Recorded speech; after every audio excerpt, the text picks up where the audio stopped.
How you doing, Brian King, UK Flooring TV. We're over in Birmingham at Nick Hood's Carpet and Flooring Specialists. We're with joint owners, Nick and Steve. How you doing, fellas? Yeah, good, right. New venture for you both. Stunning showroom. Really surprised how big it is.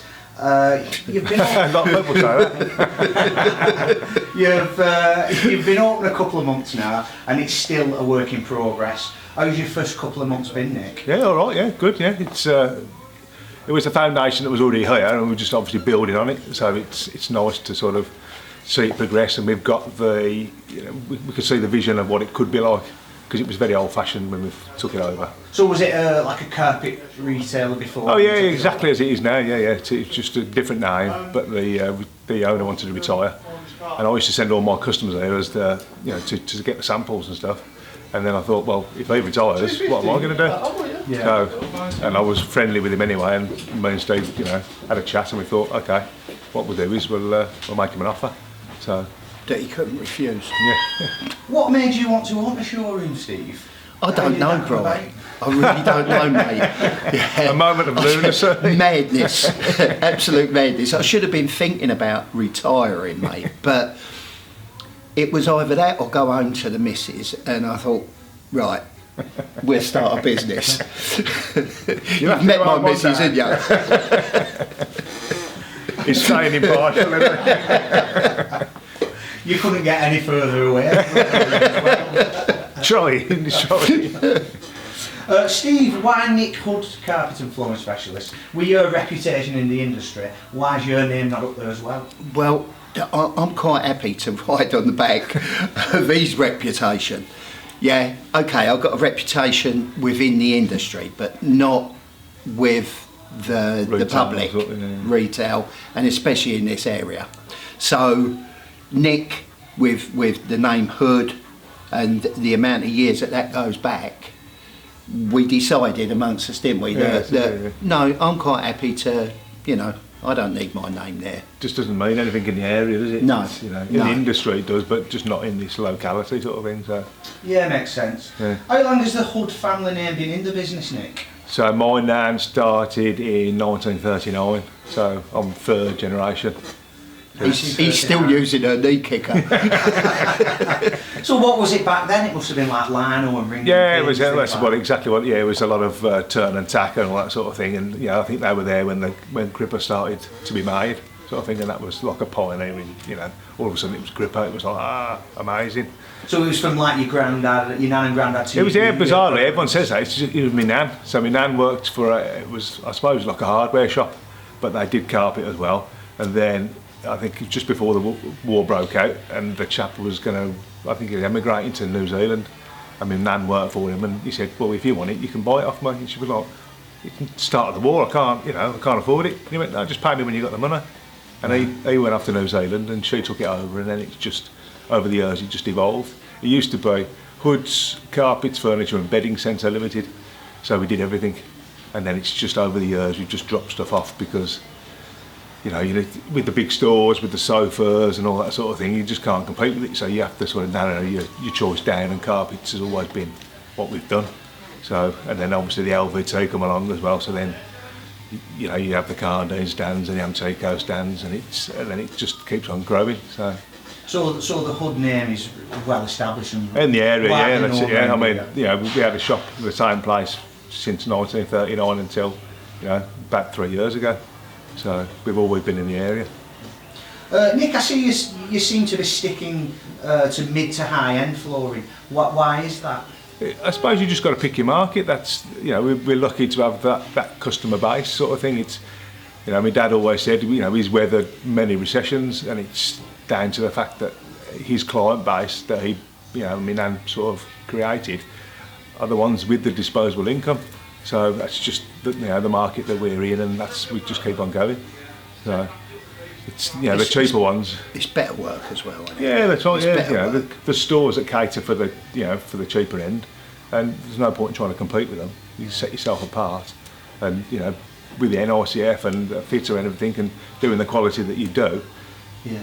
It lends itself to middle to top end. Well, one motto you've always said, Steve, is if it's made well, it's fitted well. Shit, mate, yeah, definitely.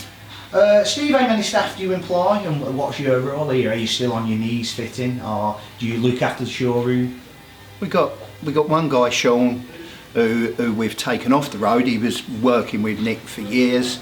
He's a fitter, but he's suffering a little bit with his knees, so we've taken him off the road, and he's working sort of in the shop, salesman. He's technical, and we're a bit we're dinosaurs. he's the one who can handle all the computer side of it and everything. So that's that. My role within this is general dog's body and tea maker, as somebody's already pointed out today. But it's a team effort. We're still on the tools. We're all, and we even drag Sean out on the tools now and again when needed. Yeah. And obviously doing this, I mean, this is a major project here. If you'd been here when we took this over, mate, you'd see that this at the moment is an absolute palace to what it was, and it's only going to get better. No, it's a work in progress, isn't it? Yeah. I've noticed also throughout the back of the showroom there's a big warehouse area. You're using that as a trade outlet to fitters. How does that work? Well, I mean, this place has always had the one-man bands, the sole traders coming in, the ones who can't get accounts because they haven't got a premises or anything like that.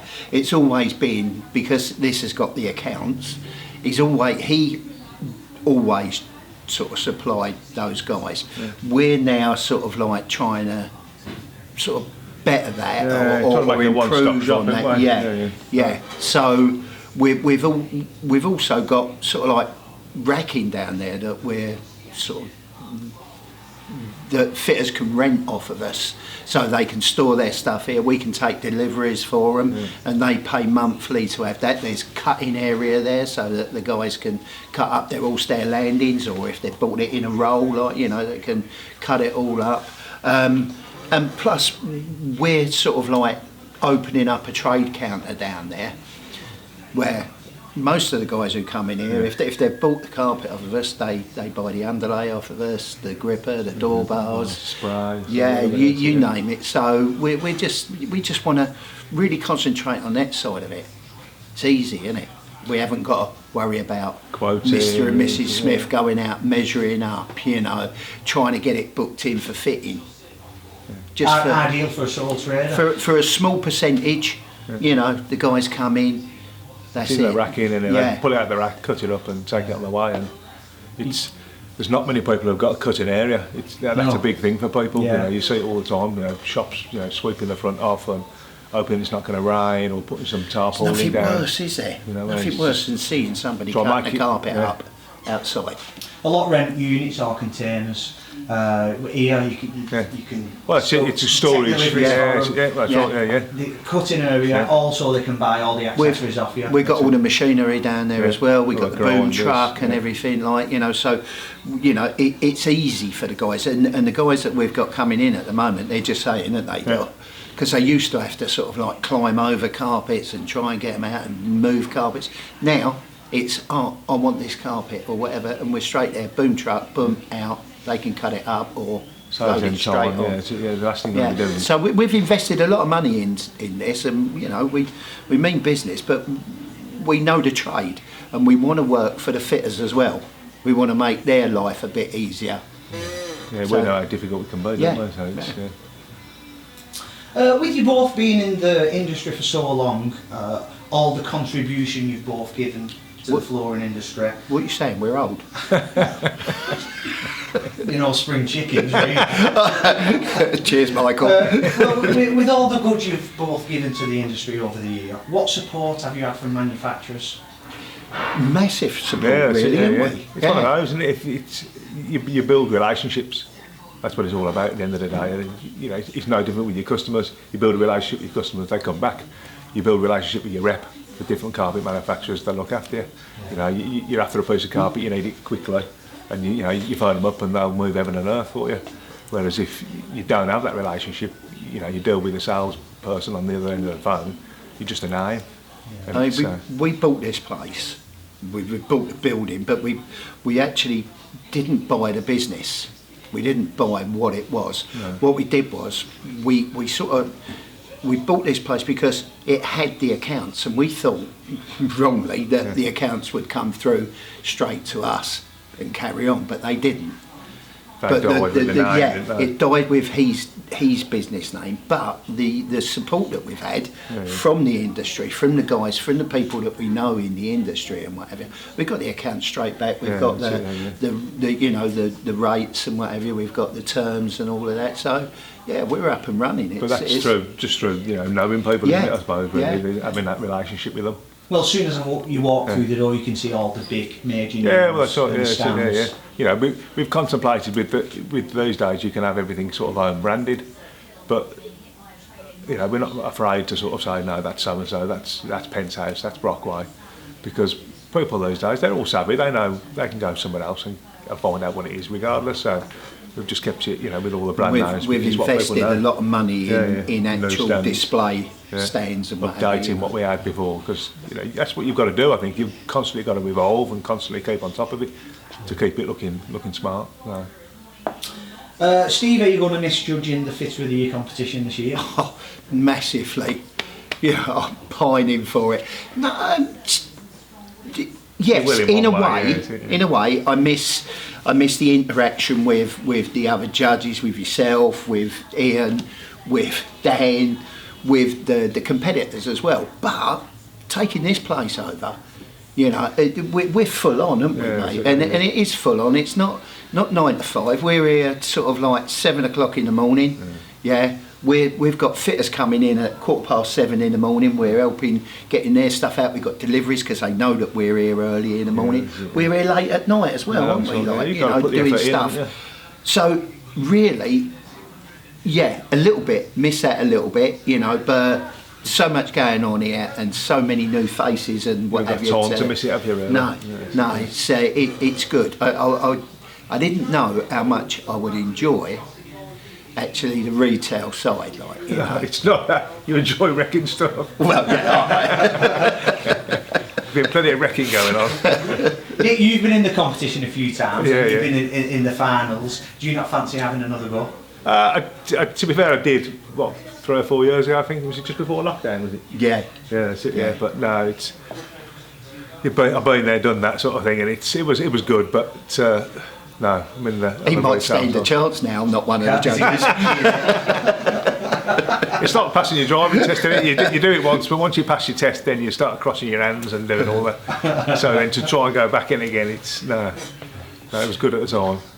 Finally, what do you have planned in moving forward? Making money, mate. World domination. Yeah.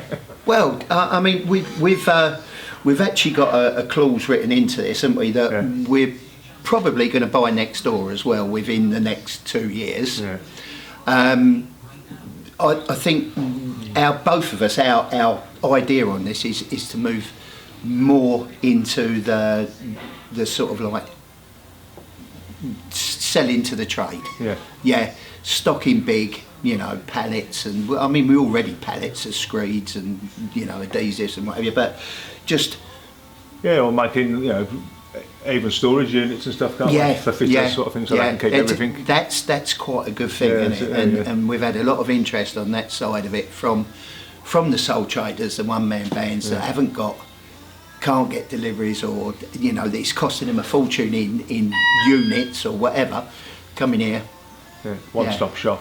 They've got lockups and stuff, but they're away from the home or whatever, and then it's having the delivery to the lockups difficult. So if they can have a lockup next door to a shop, deliveries come in straight into their lockup and keep all the tools there and stuff, and then in the morning get the gear and come into the trade counter and get all the bits and pieces. Then it's appealing to them, isn't it? Yeah, definitely. Well, it's really impressed me walking in. Absolutely stunning showroom, and it looks, with the short space of time you've been open, it's a really successful business. So best of luck with moving forward, and thanks for speaking to us. Cheers, thanks, Brian.